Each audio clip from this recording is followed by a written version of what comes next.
Today's team training is base, so you're gonna get a sampling of what we would typically do at the gym on Mondays.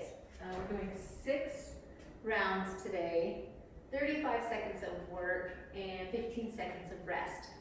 First exercise after you did your warm up and stretch is,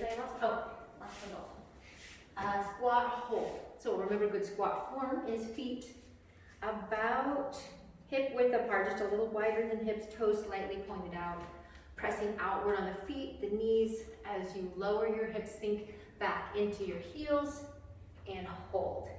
You're just gonna hold this position, ball out front. This is actually a braced squat. If you're holding something with you, I'm gonna turn sideways. Here, if you don't wanna hold the ball, this is just your basic squat hold.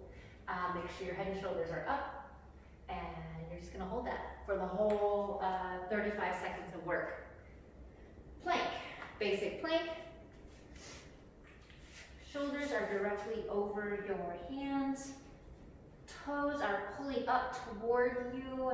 Knees are locked out, and you're just gonna hold this. Make sure that your gaze is up here, that you're looking up here. You're not doing this with your neck. Make sure you're not looking down at your toes. You want to have a nice neutral C in your neck. 35 seconds of that one.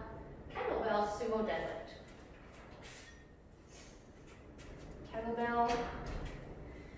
And I'm tipping over at the hips. I'm hinging forward from here and up, over and up. From the front,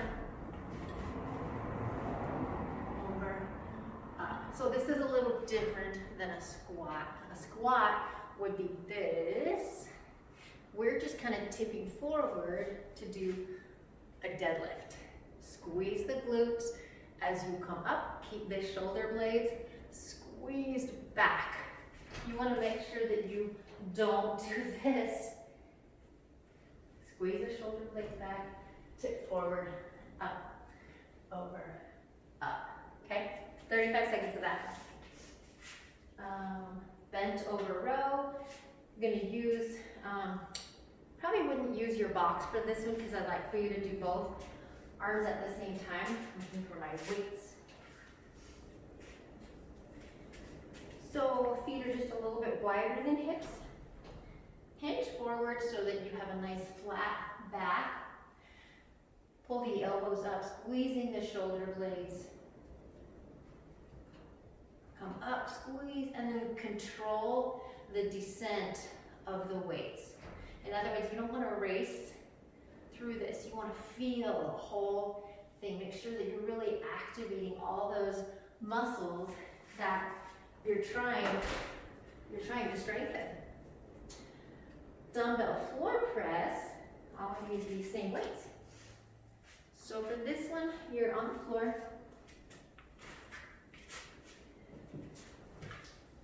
I like to bring my dumbbells up with me before I lay down. It protects the rotator cuffs. So bring them here, and then I lay down. And you have a couple options with your legs. So this is the dumbbell floor press. But I like to activate my core just a little bit more. Pulling my belly button into my vertebrae, keeping it tight and press. If you're using a light weight in this position, then you can come up, crunch, and back down. And if you're really strong, you can use a heavy weight in this position, but please be safe. Work at your own level, not trying to impress anyone. Work at your own level. And then to come up, again, please be safe with those weights. When you're down in this position, you don't want to just lay those weights down because you could end up with an injury. You don't want that. Next one is the forward box